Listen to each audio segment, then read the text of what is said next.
Okay, so we're going to cover Chapter 8 on families and adolescence. Bronfenbrenner, his theory is super useful in kind of understanding the complexity of what's going on. So if you want to think of, I usually think of like cookie dough, like the fancy cookie doughs that you can get at the store and kind of cut up. It has all these different layers inside of it. Starting in the middle, you got the individual. This is, the individual's characteristics, gender, age, health, all kinds of good stuff. And then the immediate people around that's affecting that individual is things like your family, your school, could be your work, your peers, your neighborhood, church groups. For some of you, it may be your sporting club, if you do baseball, football, softball, who knows. Health services, and those are the ones immediate contact to the individual. Now, through the mesosystem, you have the exosystem. So the exosystem is where people actually kind of travel from the outside through the mesosystem into the micro. Basically, the exosystem is like your neighborhood. For you guys, it would be Defiance College.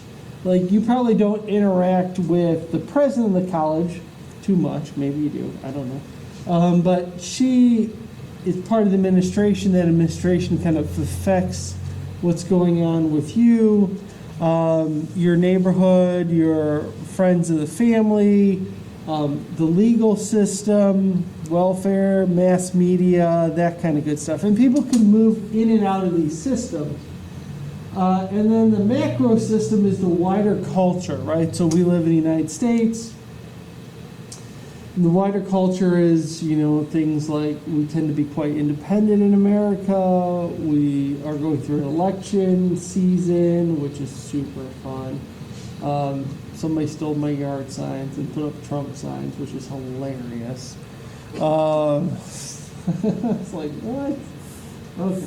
And the other really important part of this is the chronos. You kind of think of it, since it's kind of like a tube, things will change. So right now, for instance, maybe mass media is having a big effect on you, right? You're glued to the news because of the pandemic, and then you're listening to this presidential debate last night. Super fun. Actually almost fell asleep. It was boring this time. I was looking forward to people yelling at each other. I was excited. No. So that'll have a bigger influence, but maybe after the pandemic settles down, we get a vaccine, whoever ends up elected, and it's summertime, you're at the beach, you're like, turn off the TV or the YouTube, that kind of good stuff. Your family may affect you less right now because you're in college, maybe you're kind of like away from them, and you talk to your mom every day, but you're not with them, so that may become less. But your sports club, whatever that is, may become more. So it's this kind of movement over time as certain individuals and groups and systems become more important and others become less. So his theory is really good to look at the complexity of layers that are going on. It's not simply one thing over another. And another thing about the family system is it's a reciprocal socialization. What is this? Well, the parents are affecting the child. That's not a surprise. But the child is affecting the parents, right? And how they deal with the kids. And also in there is that marital relationship, the relationship between the husband and wife, or husband and wife, which is hilarious. We know this lesbian couple, it's like, oh, this is my husband. I'm like, that's so cute. I wouldn't know. What would that look for two gay men? I have no idea.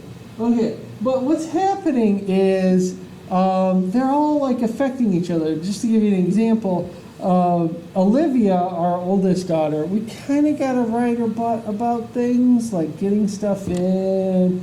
she's like failing choir because she forgot to turn something in. Like, just turn it. You know, we have to go to a conference.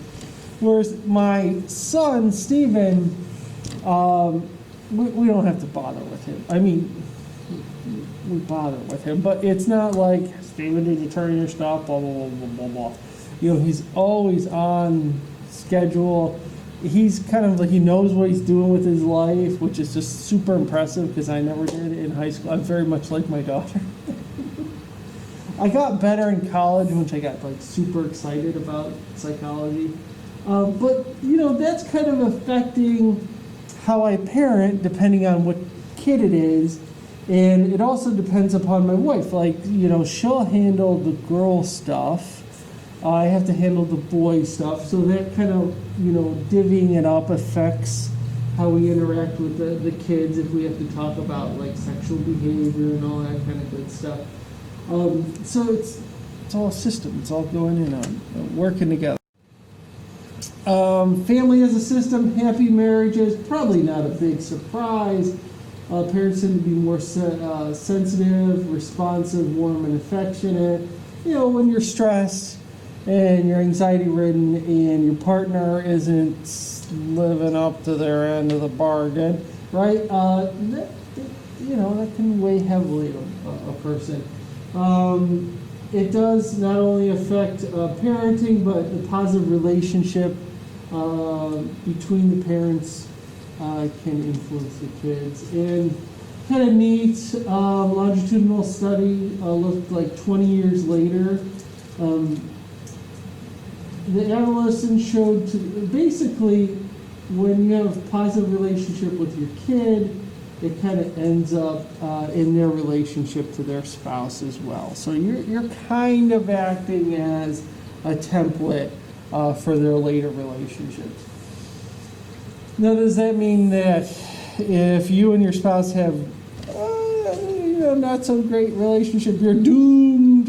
You've doomed your kids to a life of terrible relationships? That's not the case. It's just, you're looking at averages. It does shift things, but it doesn't doom people to things. My parents, my mom had a wicked arm for throwing plates of spaghetti across the room, so that was fun. Especially when it splatters against my father's head and ends up as a silhouette on the wall. Hilarious. Right?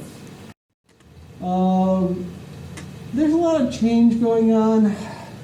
Pre-adolescence, kids are pretty cooperative, right? You don't have to give a detailed explanation of why you need to turn in your work to make sure you have a decent GPA so you can get into the college that you want to get into, which is the conversation I just had with my daughter the other day, right? Little kids, you got to turn in your work or you don't get the sticker and go to the prize. It's a much simpler process, but as you get into puberty, they start to question routines, systems, why they're doing things. They become more idealistic, right? So you never did that when you were a kid, and do as I do, or do as I say, don't do as I do thing kind of wears thin pretty quickly. They start to develop more logical skills, start to kind of question, is this the right thing to do? And you get these conflicts. Mother-son conflicts tend to have more stress, and it tends to peak right around the peak of puberty, right? So luckily they're 14 and we're kind of past the peak, at least with the older two. Can't wait for the younger two. So what's happening is, the stress levels are kind of reduced. Basically, middle school is shitty. Middle school is really shitty for kids. You're like, yes, yes it is. I can identify. Yeah, I didn't have fun in middle school either. But with the older two have just started freshmen, and everybody seems to be doing really well. The one's online, the one is face-to-face. But kids are more, there's a lot less bullying and stuff. I think they're all just worried about surviving the pandemic. And it seems like have caused more cohesiveness between the students, which I guess isn't a bad thing. You do have some risks with earlier maturing adolescents. You know, if your kid's kind of precocious and they start asking questions earlier, it can, like now, Liam's 8, but he's always been like ahead of the curve. And, you know, we had like this hour-long sob fest yesterday too. It was super fun yesterday about the pandemic and is grandma and grandpa gonna die, and oh my god, so that was super fun. Yeah, because he you know, I'm like they're probably not gonna, you know, I hate to like, no, they'll be fine. Yeah, good times. Marital satisfaction increases once the kids leave. I can't wait. So pretty consistently, single mothers, single dads, gay and lesbian couples, straight couples. I actually want to do some research looking at poly couples, so like 3 people in a relationship, whether this is true. But pretty much in every single situation, once kids arrive in the family, the satisfaction with one's life and marriage. So don't have kids. No, you have kids, but just realize pretty consistently, children put a lot of stress on marriages. You know, they don't save marriages. You have to then, you know, you don't get enough time with each other. There's diapers to be changed, food to feed them, bills, a lot more bills, a lot of more restrictions and time constraints. So, yeah. My mom threw a party when I left the house. You threw a party. Man, that's a good idea. I can't wait. Woo! Yeah, so, yeah, kids, it's, you know, and that goes for like gay couples that adopt or do some other method. Kids put a lot of stress on marriages. Even adopting kids. So if they adopt, all kinds of stuff, they don't have to give birth. You have multiple developmental trajectories going on. What does this mean? Oh my God. Well, the kid is heading off, you know, deciding where they're going in their lives. The parent's career may have been like stabilizing, usually in their 40s and 50s. So they're not like increasing, they're just slowly climbing the ladder. And then you also throw in there what's often termed the sandwich generation, right? So I'll be stuck a little bit in the sandwich a little bit later. My parents are about 65. Once parents start to hit, you know, 75 into the 80s, you have to start to think about, depending on their health too, like how you're going to care for them. Luckily, most of my kids will be out by that time. But as people have kids later and later, so we had kids when we were like 26. But if you start having kids in your 30s, you're going to be more successful, but then you also get stuck in a sandwich situation where you're raising kids, and then you might have to also end up raising or taking care of your parents. So you have all these different trajectories going on of development. You can have changes in marital satisfaction, economic changes like we're going through now, career reevaluations, time constraints. Luckily, my wife's a full-time student, so like when we had to switch online, she was able to kind of pick up some of that burden, and me too, because I was all online. But we were able to kind of work out, like I was teaching then, she was going here, and then we kind of switched off who's going to be doing homeschooling basically. We're lucky. And you also have health and body concerns as people get older. Parents are managers, like a manager at Aldi's or wherever else.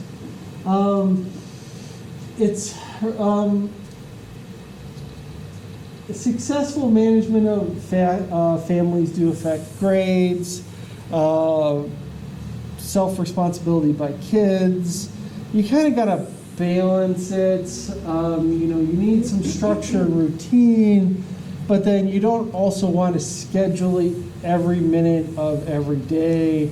We're not one of those parents like, okay, right after school, hurry up and eat your snack because we got to go to baseball, and then after baseball you got karate, and then we got to somehow figure out some dinner. They have a few activities, strange ones like ping pong club, but I guess it's a fun, I'm like, whatever, play ping pong. So it's pretty important to have some structure, but it doesn't have to be completely like, for us, we always eat dinner together. It doesn't have to be breakfast or lunch or anything like that, but we always do.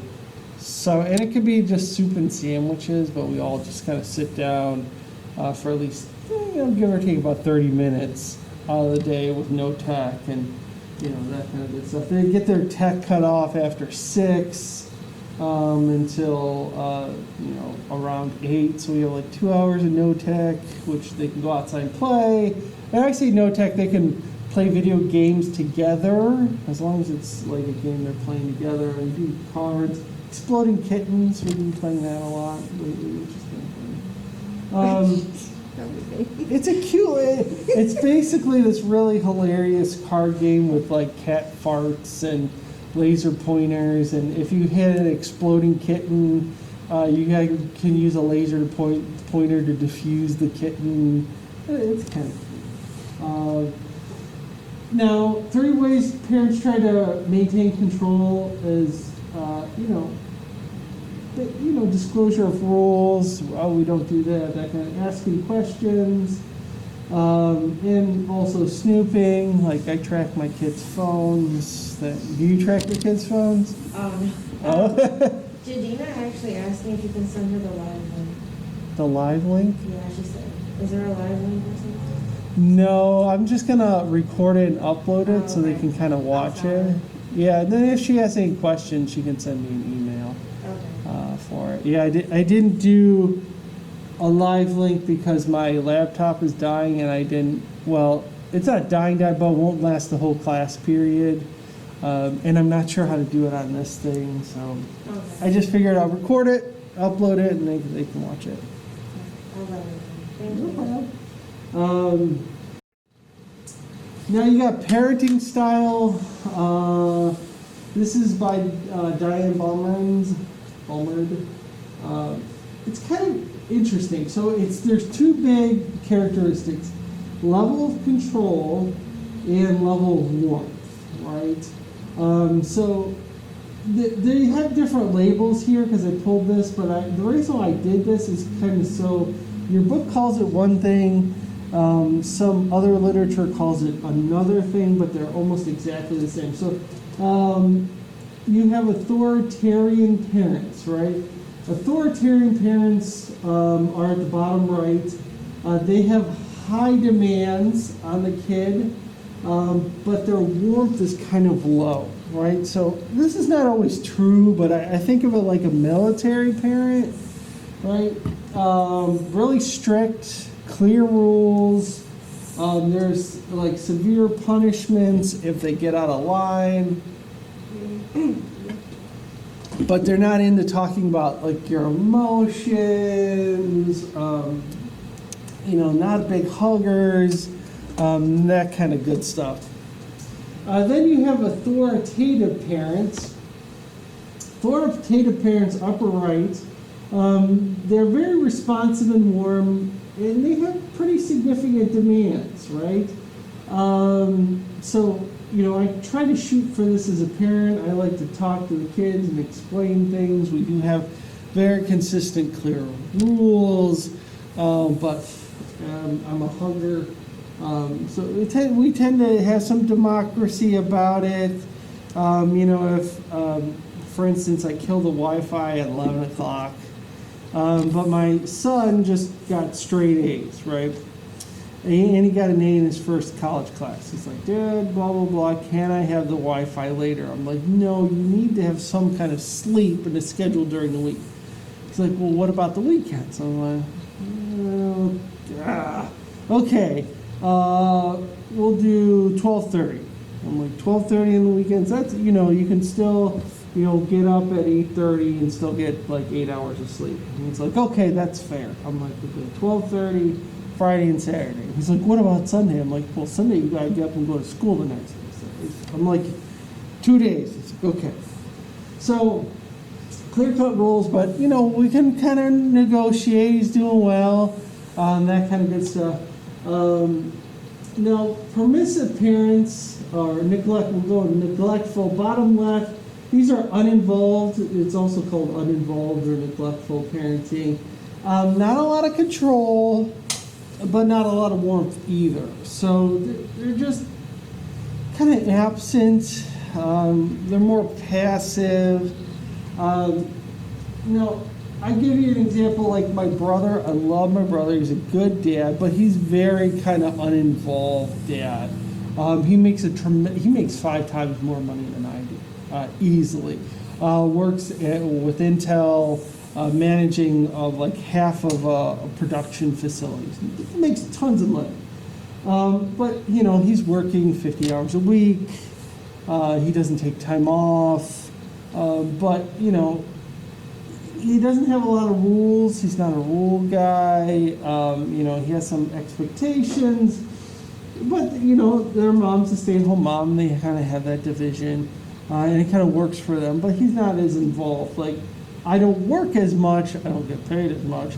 But I'm there kind of constantly, kind of like that. So, also, we have some neighborhood boys, for instance. It's like a set of 3 of them. They always end up at our house during the weekend because, their mom works all weekend. And I'm like, don't you gotta go home? Or I'm like, should you call your mom? And they're like, no, she doesn't care. I'm like, oh, whatever. I'm like, the snacks are in there. So you also have permissive parents. They are very loving and caring. But they don't have a lot of rule structure. They don't have a lot of responsibilities, kind of chores. They tend to be a little bit overindulgent. My wife's brother, Zach's a good kid. He's an adult now, which is kind of crazy. But he kind of fell in the wrong crowd. He got in trouble for drugs. But his mom is kind of crazy. My wife was raised by her grandmother.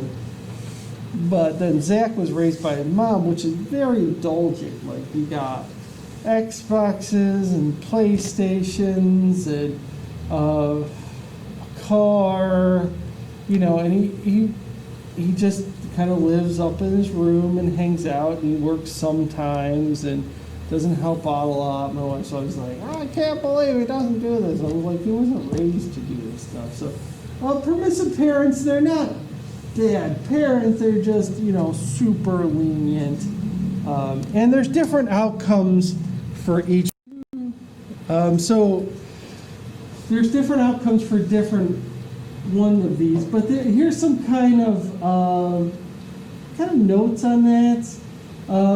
Parenting styles don't capture each of a parent's like specific capabilities or skills. They may be good here or there. They may be permissive on some stuff, but not other things. And also you have 2 parents, right? So I tend to be the more permissive of the parent. I'm like, don't jump off the couch, you're gonna hurt yourself. And they're like, but I wanna try it. I'm like, go ahead, I warned you, And then they'll either get hurt or not. And then they'll be like, I told you I wouldn't get hurt. I'm like, I warned you might get hurt. I didn't say you would get hurt. Versus my wife, very loving, very caring, but also a little bit more strict. She'd be like, don't you jump off the couch. You jump off the couch, you're grounded. Well, yeah, they gotta learn. So I'd let them jump off. People tend to combine a lot of different techniques. There's some criticisms that, you may not be able to fit everybody in those little boxes all the time. And people's parenting style may change, right? So If I get a new job making 10 times as much as my brother, I don't know how that would happen, but maybe.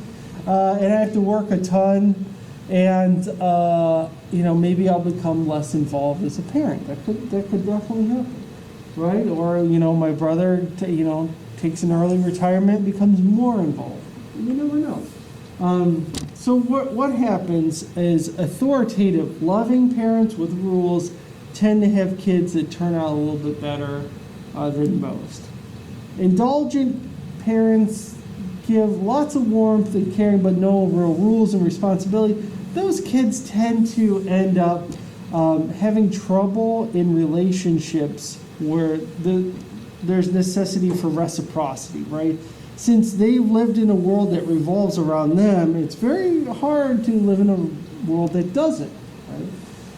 Authoritative or authoritarian parents, those military parents, not always true, their kids tend to end up with self-esteem issues and difficulty initiating things, mostly because, if they've ever stepped out of line, which initiation requires, they get in trouble or punished. That kind of permissive parents, they have really no love or warmth and no rules. Those kids tend to end up in jail. No, not always in jail. They tend to really struggle to be successful. Okay, co-parenting. It's a team effort. As I tell my wife, we're Team Borowski, right? Historically, moms have been in charge, but over time, it's not completely shifted. We didn't throw it out the window, but we've kind of moved toward a more egalitarian system. There's different ways of interacting. Women tend to be more involved than fathers. Unless you got a son, then the father will step in a little bit more. It still happens in the United States, but not to as extent as other cultures. Mothers tend to socialize daughters to be obedient and more responsible than their sons. And you could run in some issues when you're co-parenting, right? Parenting via poor coordination. Right, so a kid can figure this out. Liam figured it out quickly.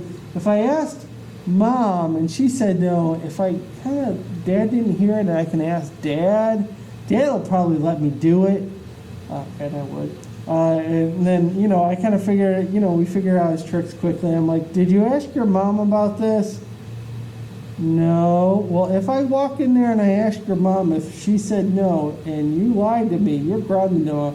Well, she said no, but I'm like, right? So I don't go against my wife, and usually vice versa. If one says no, then it's no. It's not like, don't worry, it's not like, your mom's always two-way concerned. Go ahead and, jump your bike over the ramp. You'll be fine. Don't listen to her, So you gotta kind of coordinate and not try to undermine the other parent.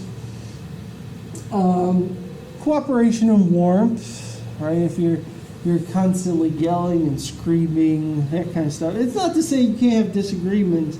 Me and my wife had a big one, and this was a couple of years ago, about how to address, because she's came out as a lesbian when she was 12, and how to address that with the grandparents. Our parents tend to be quite conservative.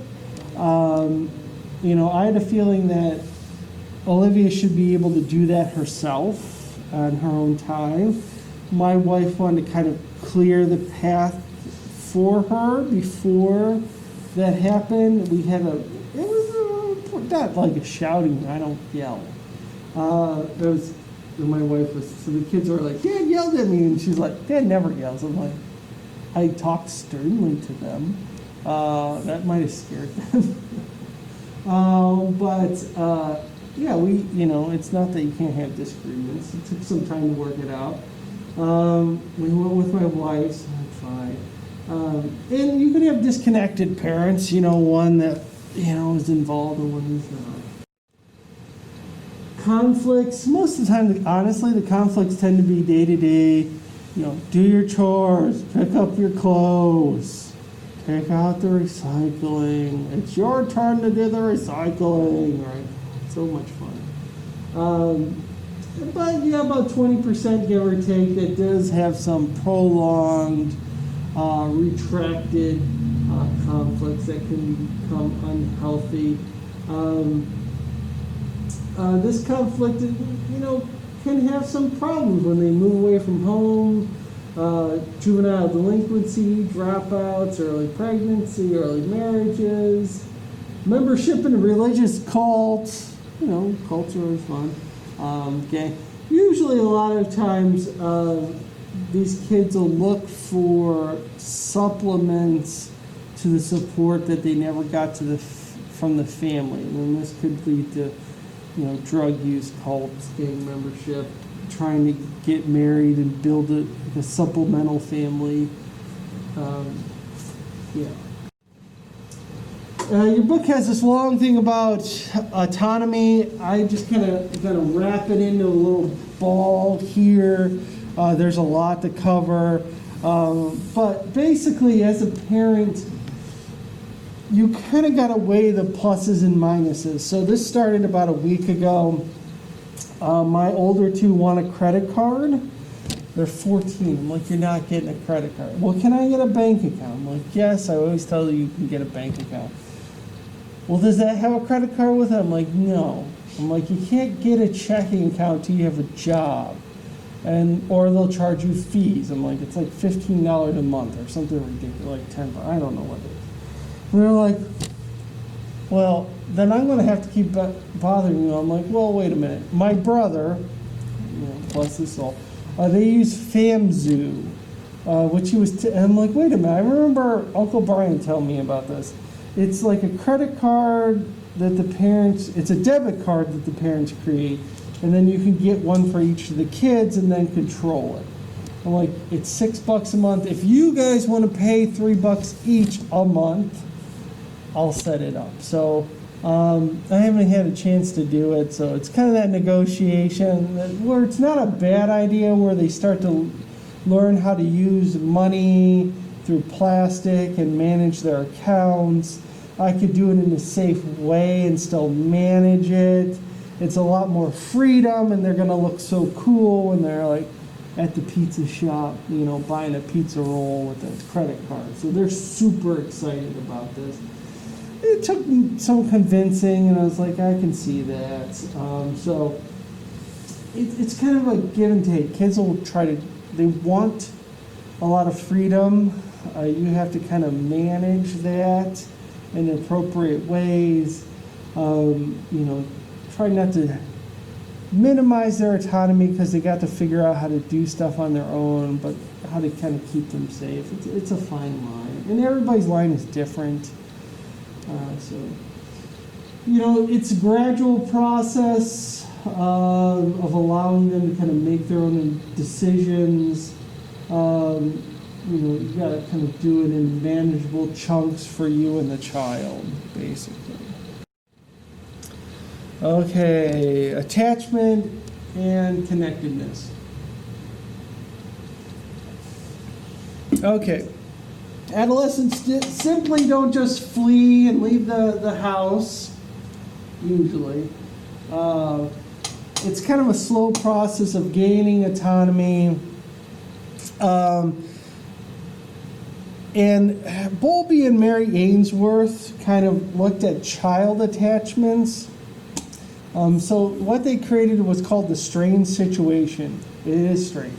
So a mother and a child, usually around 1 year, give or take, will come into a room, and it has toys, and the parent will sit there, and the kid will eventually start playing, and then a stranger will come in. Now, this is not some random dude off the street. It is it's an experimenter. The parent knows who it is, but it's a stranger to the child. And then all of a sudden, the parent, once the child's distracted, will get up, leave the room, and leave the child with the stranger. And then later, the parent will, usually within 3 to 4 minutes, come back. most of the time when you have a secure attachment, the kid will freak out. Then the parent comes back, and the child is comforted by the parent and is able to settle the child back down.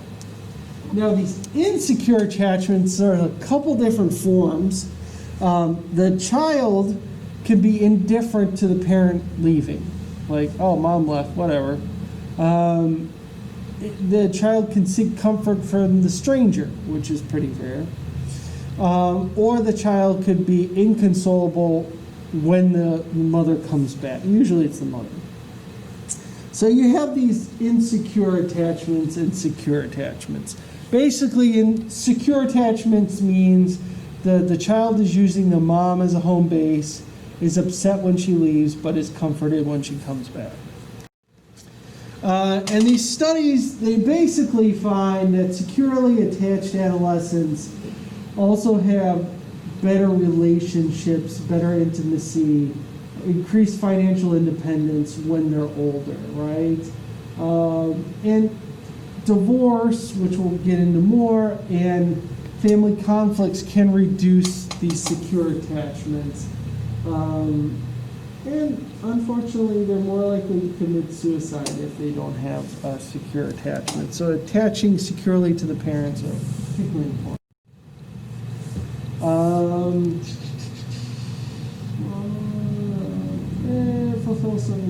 This is basically talking about young kids who are securely attached have better romantic relationships. Kind of talked about that. But most adults do describe themselves as securely attached or have secure attachments to their parents. But they're malleable. They can be affected by environmental issues such as like job loss, death of a parent, that kind of good stuff. But, most of the time relationships actually improve between parent and child once the child leaves the house. The child gains the autonomy they seek. The parents, even though they may throw a party when you leave, which is awesome. But I may do that.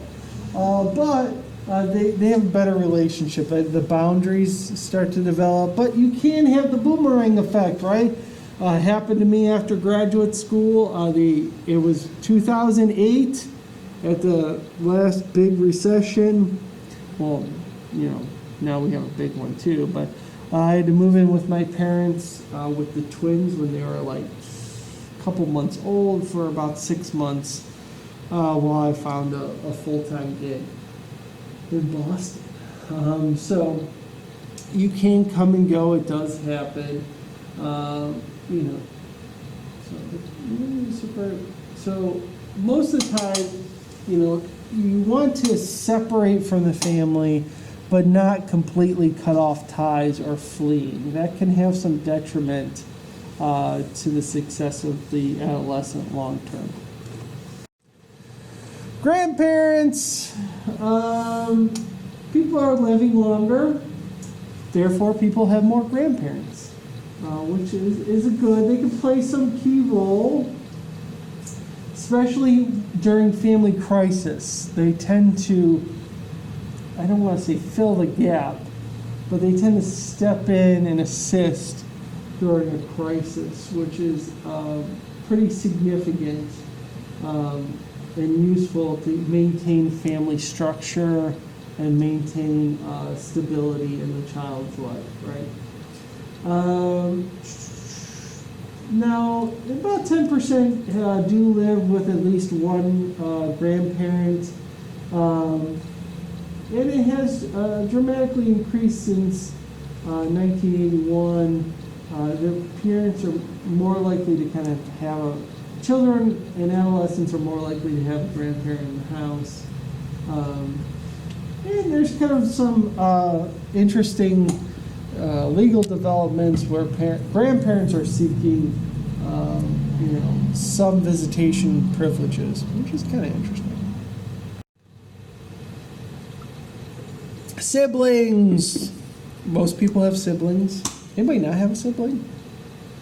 Oh, no, only children. Oh, okay. Well, I mean, technically I am, but like between my mom and dad, I'm the only child, but my mom has two other kids with a different dad, so they're like half siblings.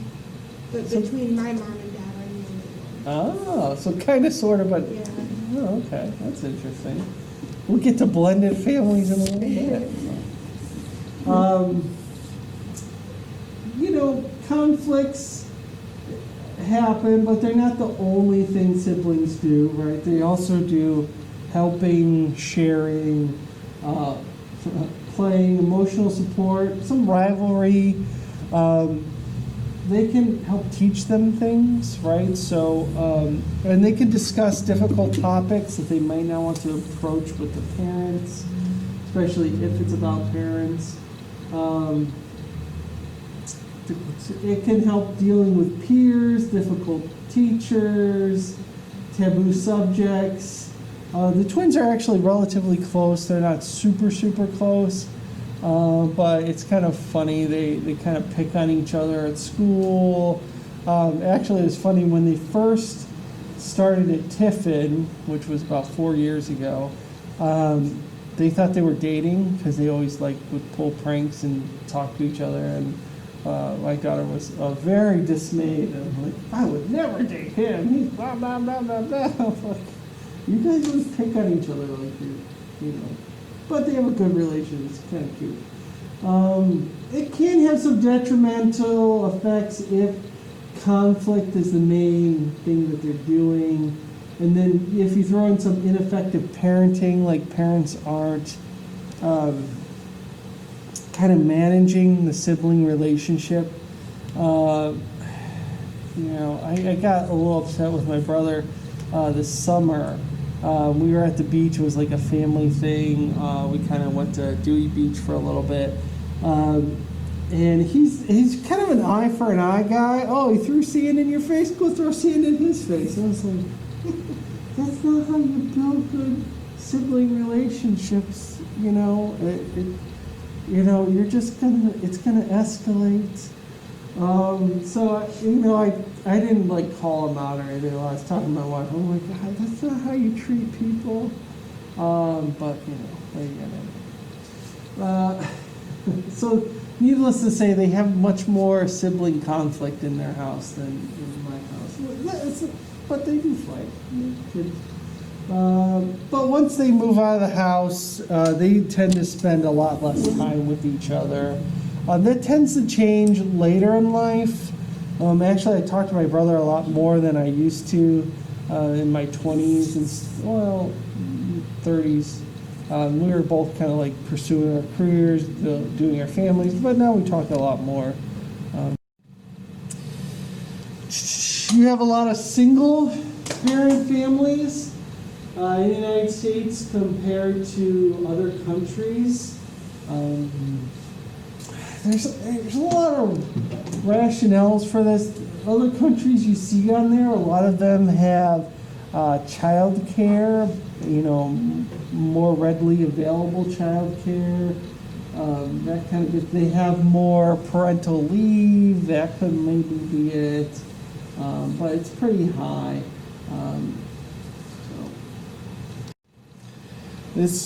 You have a good amount of divorce in the United States. Basically, you're looking at about a coin flip, right? It's about 50-50 chance. First marriages survive a little bit better. They're about, 55%. Second, third marriages, they tend to survive a little bit less. But on the whole, it's about 50-50 shot. Kids with intact families tend to have a lower emotional issues. This looks at divorced versus intact, but it also breaks it up by emerging adulthood versus child. So emerging adults have less issue than if like a divorce happens during childhood.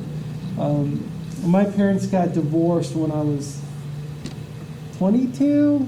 So I was in college, and they're like, are you going to be upset? I'm like, no, I'm in college, I'm fine. I'm like, you guys are good people, you're just not good together.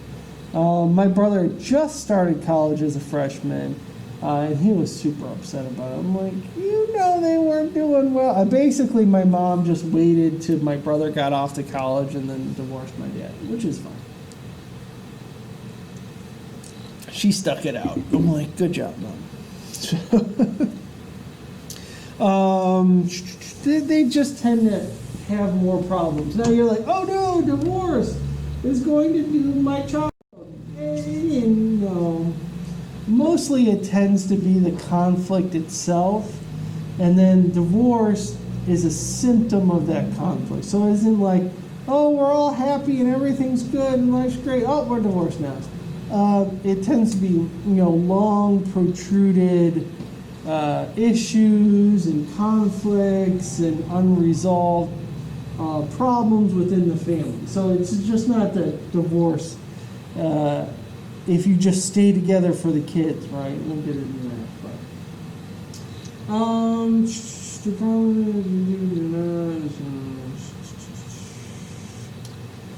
Basically, most of the time there are some emotional issues to begin with, but over time, most adolescents tend to be able to cope with a family divorce. And they don't have significant adjustment problems. Basically, after about 2 to 3 years, you see the level of emotional adjustment get a lot better. They kind of settle in. Should parents stay together for the sake of the kids? It's a pretty common question. Yeah, no. You're like, what? Divorce seems to help if you go from instability to stability, right? So if you have a parent who's, say, maybe a drug addict, and we'll go with the dad. He's draining all the finances from the house, not really contributing, and causing lots of conflict. You get divorced, it stabilizes the family financially, at least, say, the mother and child, and reduces conflict. Children actually do better in those circumstances when you go from instability to stability. The problem is, a lot of times you go from instability to instability, so divorce doesn't really happen. And you can actually go from financial stability to financial instability.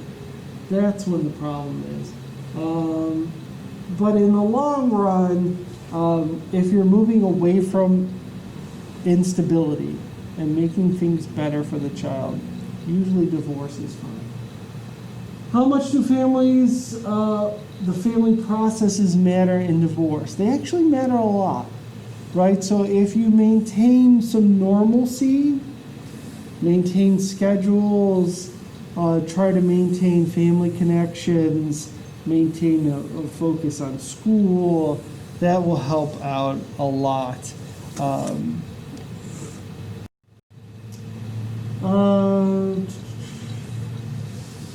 Conflicts can cause serious problems, but secure attachments also matter. So a securely attached kid who goes through divorce tends to end up better.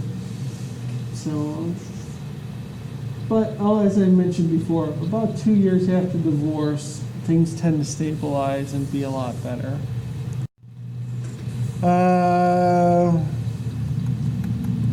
Some risk factors, the kid's personality, right? So if you have a kid that, has good self-esteem, is slightly outgoing, is stable emotionally, they'll do a lot better than a kid who's panicked and anxiety-ridden, that type of kid. So that does matter. Boys tend to adjust better in father custody. Girls tend to adjust better in mother custody. So that does happen.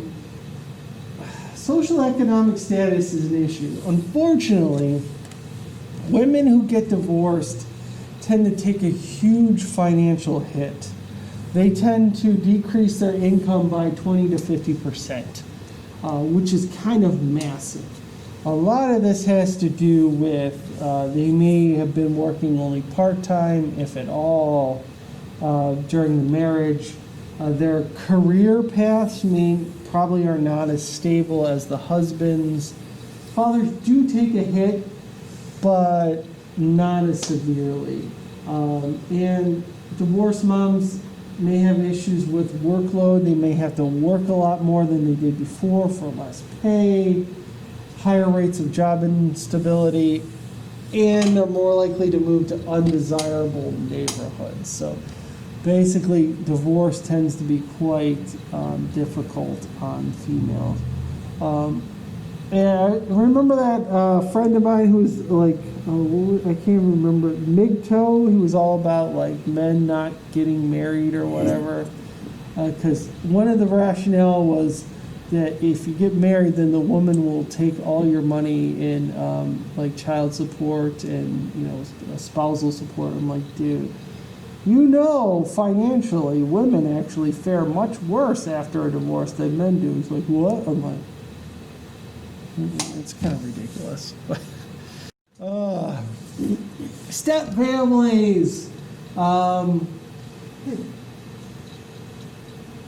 People are getting divorced more, but then they're getting remarried more. So, you know, pluses and minuses. You can have stepmother, stepfather situations, or you can have blended families. So in my mom's case, I have a stepfather. He has no other kids. In my father's case, my stepmom, she has other kids.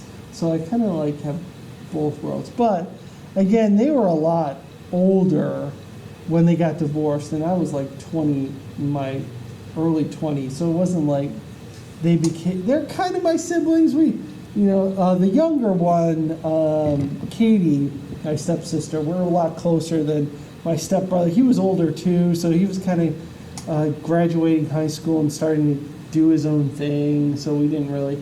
But Katie was only like 8, so I liked kids and we hung out a lot more. So it kind of depends. And you got some boundary ambiguities that can be issues, right? Can you discipline the other person's child? What's your role as the stepmom or the stepdad? That kind of good stuff. Or who does the dishes? So you're kind of blending these families together, and it's tricky, right? The more people you have that you have to put together as a group, the more problems and conflicts you're going to have, right? So it's not a big surprise. You look like you're going to say something. Yeah. No, it just makes me laugh. It just makes you laugh. I don't really. My parents got divorced when I was 3, so I was barely old enough to remember. Okay. But my mom shortly remarried after her divorce with my dad. And that guy was my stepdad for like 16 years. And then my mom had another divorce and remarried again. So like it just really makes me laugh when I'm reflecting. Because like with the stepdad that I grew up having, like he was like that military father. Mm-hmm. Like, he was in the military, so he didn't take any shit from anyone, and everything was always my fault. Like he had a daughter from a previous marriage, and so like she did no wrong. So like everything that she would do, like she would go, well, Fallon did it, and I would get in trouble for it, and like it just makes like the whole thing just makes me laugh. You're like, I'm experiencing what I read in the book. Yeah. I will regale you with a funny story. This is when the kids were in elementary school. A lot of their friends, elementary school tends to be a difficult time where a lot of divorces occur. You have this 7-year bump. Basically, after 7 years, if you're still married, then the likelihood of getting divorced is kind of low. It doesn't stop it, but a lot of their friends were getting divorced, and the kids were bemoaning that we were still together because the divorced kids got 2 Christmases. I'm like, So you want to get us divorced so you can have 2 Christmases. Or you could just do 2 Christmases, Dad. I'm like, no. So, yeah, I don't think they, it was like 3rd grade, so they didn't really comprehend that, like, Mom and Dad, like, left, split up.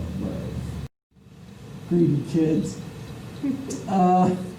Early adolescence does tend to be especially difficult on new families as they form. It's kind of like this little chart of information, little infograph about stepfamilies. Basically, early years tend to be tough on blending families together. It gets better over time. You work out some of those ambiguities.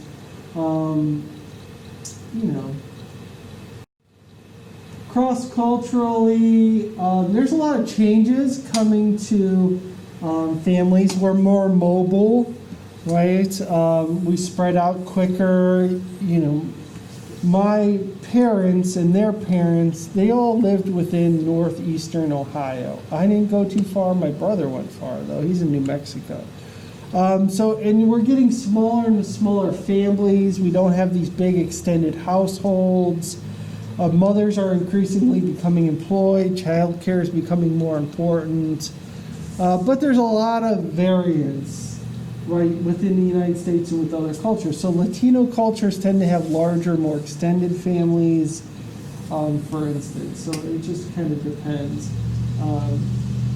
But generally speaking, authoritative parenting style, that warm and loving but also rule-structured, tends to be the predominant method of parenting within most cultures, but some do still have authoritarian and military family style. Ethnicity, minority families do have some distinct qualities. I mentioned that Latino families tend to have larger extended families. They tend to have lower incomes. Single-parent families tend to be more common in African American Latino cultures. They tend to be less educated. But it's good and bad when you look at extended families. So it's actually, it allows the family to become more flexible. So maybe grandma can watch the kids while mom has to work at night and the dad is taking classes too. So it gives you an extended family, gives you some more flexibility. We used to live in northeastern Ohio for a while until we moved out to Tiffin. And it was nice having the grandparents, are good and bad. But for the most part, it was nice because we could drop the kids off and go out for a date night, or heaven forbid, Holly had to take a lot of classes and I had to do a bunch of work. They could watch the kids a little bit. So, and a lot of these minority families tend to have a greater sense of duty and obligation, which can keep the family together. But there are some stressors like lower income, worse neighborhoods, that kind of good stuff, or bad stuff.